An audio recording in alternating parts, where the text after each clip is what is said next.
신앙 고백 우리 하겠습니다. 나는 전능하신 아버지 하나님 천지의 창조주를 믿습니다. 나는 그의 유일하신 아들 우리 주 예수 그리스도를 믿습니다.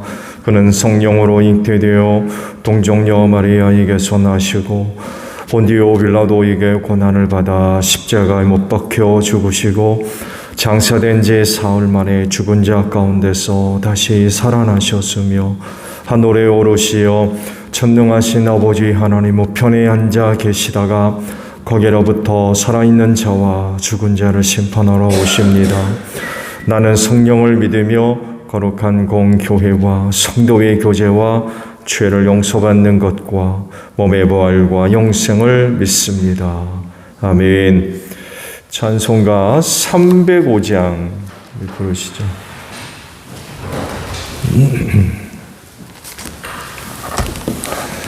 찬송가 305장 부르시고 말씀을 봅니다.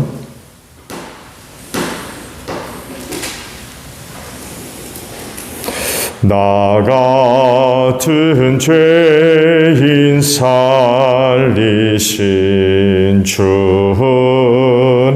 놀라워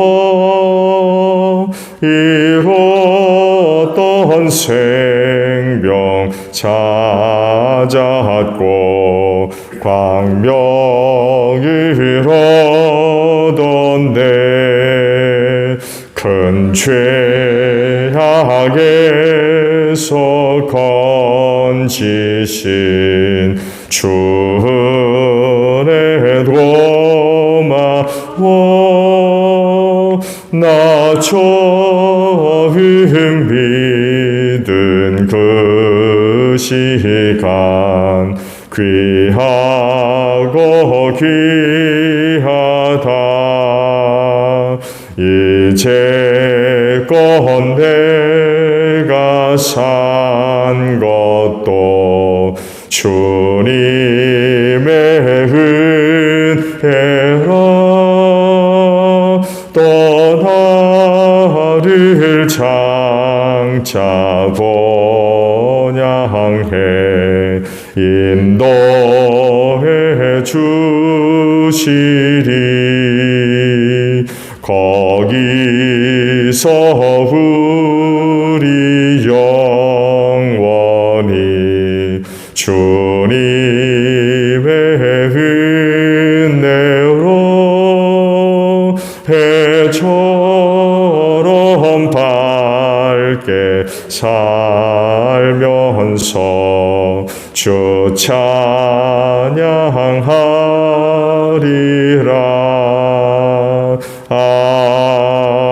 아멘. 말씀을 봅니다. 창세기 38장 24절에서 30절 마지막 절까지 있는 말씀을 봅니다.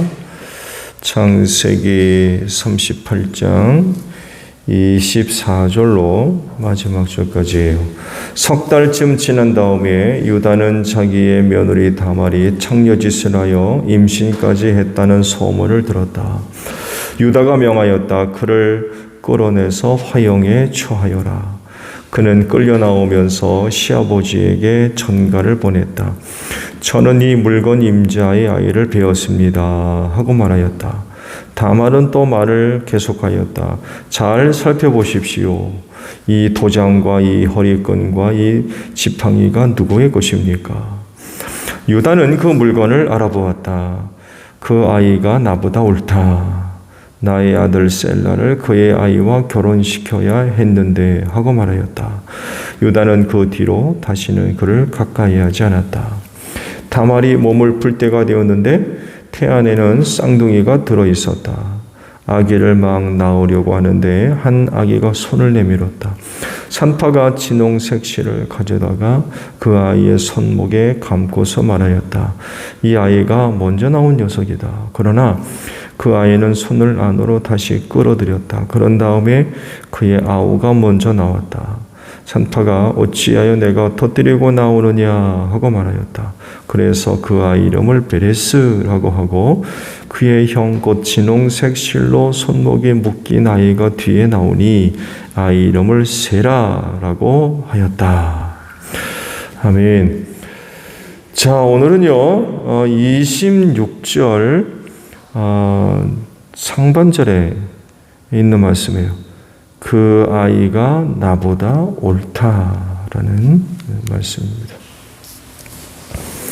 유다의 며느리 다말은 그 개인이 처한 그 상황으로 인하여서 참 불행한 그런 그 여인이 되었죠. 또 그 일은 개인적으로도 아주 부정한 그런 그 이미지를 심어주는 그런 그 계기가 되기도 했죠. 그래서 다른 사람들은 몰라도 시아버지인 유다 같은 경우를 보게 되면 막내 셀라를 형사 취수로 그와 결혼시키기를 꺼려하는 그런 그 지경 가운데 이르렀죠. 왜냐하면 아들 둘이 그 다말과의 관계에서 죽었기 때문에 그렇습니다. 그래서 속된 말로 표현하면 유다에게 있어서 이 며느리 다말은 재수 없는 여자였어요. 집안을 말아먹는 그런 그 여인으로 보게끔 만들 정도로 아주 부정한 그런 그 여인으로 생각을 했던 거죠. 아들 둘이 죽을 수밖에 없었던 원인 제공으로 이렇게 보니까 형사 취소 막내 아들과 결혼을 해서 큰형의 후손을 이어가야 되는데 막내 아들마저 죽을 것 같아가지고 그럴 정도로 다말을 아주 부정적으로 생각을 했죠. 결국 이런 상황은 결혼한 여인으로서 후손을 이어가야 할 어떤 의무와 책임을 불가능하게 만들었어요. 그렇지만 다말은 포기하지 않죠. 유다의 셋째 아들 셀라를 통해서 후손을 봐야 하는데 시아버지 유다가 버티고 서가지고 이걸 못하게 하는 거예요. 당연히 이제 그렇게 해야 되는데 다말에 대한 부정적인 그런 그 이미지를 갖고 있다 보니까 셀라가 셋째 아들 셀라가 다 장성했음에도 불구하고 둘을 결혼시키지를 않는 거예요. 일이 점점 더 어려워지는 거죠. 어떻게든 여인으로서 후사를 이어가야 되는데 시아버지 유다는 못하게 하고 있고 그러니까 참 점점 난감해질 수밖에 없죠. 그래서 이제 문제를 해결하기 위해서 선택한 것이 시아버지 유다를 이제 이용을 하는 거였죠. 그리고 성공을 했고 쌍둥이 둘을 이제 낳게 되었습니다. 여인으로서 후손을 잇기 위해서 할 수 있는 모든 방법들을 다 이제 동원을 했던 거죠. 그것이 그 당시 여인으로서 감당해야 할 아주 중요한 역할 중에 하나였어. 만약에 결혼한 여인이 이제 후사를 얻지 못하고 남편이 죽고 형사 취소를 했는데 둘째 동생이 죽고 이렇게 되었을 때에 그 형사 취소를 통해 후손 있는 것이 그냥 해도 그만 안 해도 그만 그런다면 다말이 이렇게 나서서 문제를 해결하기 위해서 하려고 하는 그런 그 행동들은 하지 않았을 겁니다. 생각해 보세요. 그 여인이 그런 그 생활이 가능합니까? 말씀드린 대로 후사 있는 일을 그거 뭐 해도 그만 안 해도 그만 애들을 낳아도 그만 안 낳아도 그만 그런 상황이라면 그렇게까지 하면서 후손을 보려고 하겠느냐 말이에요. 오늘날에는 뭐 그게 오히려 더 이상해 여길 그런 그 부분이죠. 근데 고대 사회에서 후손이 있는 일은 여인으로서 굉장히 중요한 그런 그 일이었기 때문에 어떻게든 그 후손을 보려고 하는 다말의 그와 같은 노력들을 우리가 이제 엿볼 수가 있던 거죠. 그렇지만 그럼에도 불구하고 그 시아버지와의 그 사이에서 자녀를 낳는 일은 그건 결코 합당한 일이 되지를 못했어요. 이것을 알고 있는 유다였기 때문에 오늘 말씀에 기록됐습니다만 해도 며느리가 자기를 통해서 이제 임신을 하게 된 것을 알고 난 뒤 다시는 가까이 하지 않았다라고 말씀하고 있죠. 왜냐하면 시아버지로서 그리고 한 가문의 어른으로서 그 같은 일은 수치였기 때문에 그래요. 부끄러움이고. 그게 만약에 그런 게 아니었다면 아내로 삼을 수도 있어요. 얼마든지 가능한 그런 상황입니다. 근데 며느리를 통해서 후손을 본다는 건 그 당시로서도 참 부끄러운 그런 일이었거든요. 다말은 뭐 말할 것도 없고 유다 자신도 참 부끄러운 그런 그 일이었기 때문에 다말이 자기를 통해서 쌍둥이를 낳은 뒤에는 아예 가까이 하지를 않았다는 거예요. 그게 이제 문제가 될 수 있다는 걸 유다가 알고 있기 때문에 그렇습니다.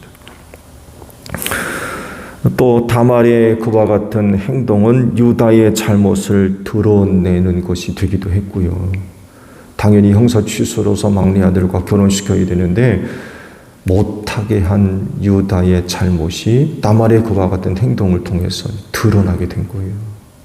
이렇게 저렇게 좀 유다가 아주 좋지 않은 그런 그 모습들이 이제 드러나게 됐다는 거죠. 근데 놀라운 건요, 한 사람 혹은 한 가문에 드러나는 많은 문제들에 대해서 하나님의 입장입니다. 이런 사건은요, 인간의 허물과 죄, 연약함, 부족함들을 아주 적나라하게 드러내는 그런 그 모습들이에요. 하나님의 구속사를 이루어 가기 위해서 아브라함을 선택하셨고 그를 통하여서 많은 후손들을 약속을 하시며 가나안 땅을 주겠다고 그러셨죠. 더 자세한 그런 그 내막들을 들여다보게 되면 타락한 인간들을 구원하기 위하여 여인의 후손을 약속하셨죠. 그렇죠? 창세기 3장의 원시복음을 통해서 약속을 하셨고 그 약속이 아브라함의 선택을 통하여서 구체화되기 시작을 합니다.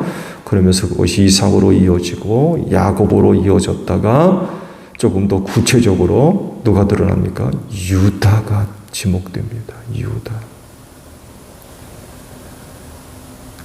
유다의 후손 가운데 누가 나와요?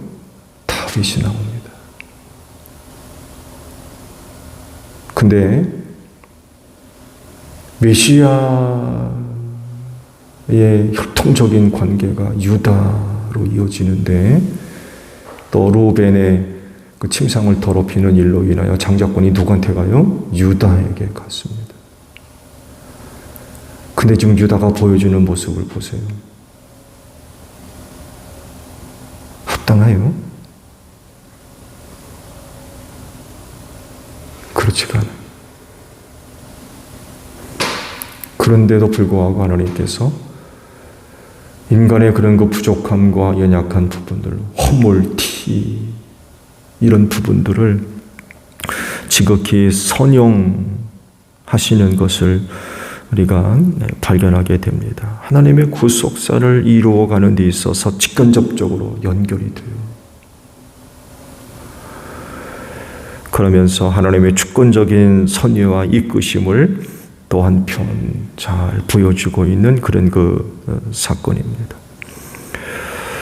하나님의 거룩하신 뜻을 이루어가는 데 있어서 인간들이 이제 쓰임을 받죠. 천사들을 통해서도 일을 간혹 하시지만 그러나 인간들이 그 하나님의 뜻을 이루는 데 있어서 부름을 받고 세움을 받고 선택을 받죠. 근데요, 그렇다고 해서 그들 완벽한 인간들이 아닙니다. 거룩하신 하나님의 그 귀하신 뜻을 이루어 간다고 그러면 일반적인 생각으로 다른 일도 아니고 그런 일이라고 그러면 완벽한 어떤 인간들, 흠과 티가 없는 온전한 어떤 인간들의 어떤 모습들을 기대해 볼 수 있는데 막상 뚜껑을 열고 그 안을 들여다보게 되면 이런 일들이 있어요.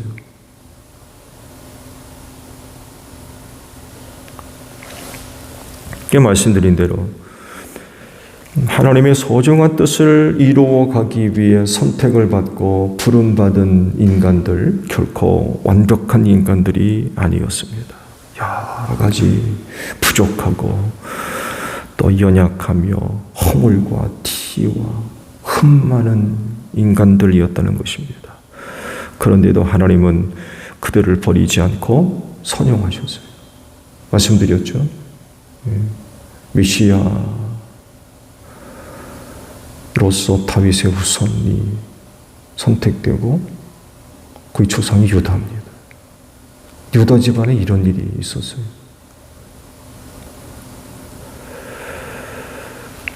인간의 부족함, 허물과 티를 이제 선용하신 거죠.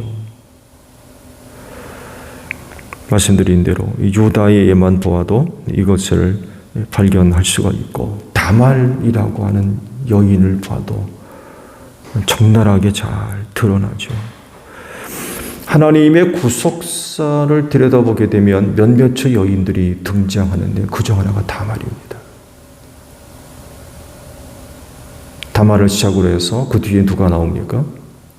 이스라엘 백성들이 출애굽을 하면서 가나안에 입성할 때에 이방 여인 하나가 등장하죠. 기생 라합이 등장합니다. 그 이후로는 누가 또 등장합니까? 그 유명한 룻, 이방 여인 룻이 등장합니다. 우리아의 밧세바가 등장합니다.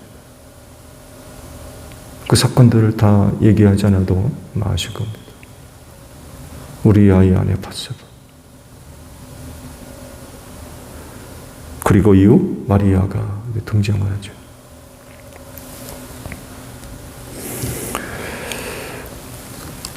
하나님께서 당신의 뜻을 이루기 위해서 사람들을 찾으시고 부르실 때에 완벽한 인간들을 찾으시고 온전한 인간들을 사용하신다? 그렇지 않습니다. 왜냐하면 그럴 수밖에 없는 이유가 인간 존재 자체가 죄인이에요. 인간 자체가 죄인이고 부족하며 연약하기 때문에 완벽한 인간은 존재할 수 없어요. 그런데도 그런 그들을 선택하셔서 선용하셨던 거죠. 자격이 있었기 때문이 아니라 은혜와 사랑을 베풀어 주심으로써 되어진 일입니다. 그렇기 때문에 하나님의 손 아래에서 겸손하십시오. 겸손해야 됩니다. 잘난 사람 하나 없기 때문에 그래요. 자기가 잘난 줄 알면 그건 정말 곤란한 거예요. 그리고 이렇게 이 자리에 있으므로 감사하셔야 됩니다. 이거 우리 잘남으로 여기 있는 거 아니에요. 하나님의 베풀어 주시는 은혜와 사랑으로 이루어지는 일들이지 잘남으로 되어지는 게 하나 없는 거예요. 이런 사실들을 유다 가정을 통해서 일어나는 사건들이 아주 적나라하게 보여줍니다. 그렇긴데 오늘도 우리를 쓰시려고 하나님께서 선택하시고 부르시면은 의심의 여지가 없죠. 완벽해서 그렇습니까? 누구보다 잘나고 능력이 있어서 그런가요? 절대로 그렇지 않습니다. 은혜와 사랑이 베풀어졌기 때문에 가능한 거예요. 그렇긴데 그분은 손 아래 겸손하시고요. 그분의 은혜와 사랑으로 감사할 수 있는 여러분들이 되시기를 바랍니다. 주기도문합니다. 하늘에 계신 우리 아버지의 이름을 거룩하게 하시며 아버지의 나라가 오게 하시며 아버지의 뜻이 하늘에서와 같이 땅에서도 이루어지게 하소서. 오늘 우리에게 일용할 양식을 주시고 우리가 우리에게 잘못한 사람을 용서하여 준 것 같이 우리 죄를 용서하여 주시고 우리를 시험에 빠지지 않게 하시고 악에서 구하소서. 나라와 권능과 영광이 영원히 아버지의 것입니다. 아멘. 기도하겠습니다.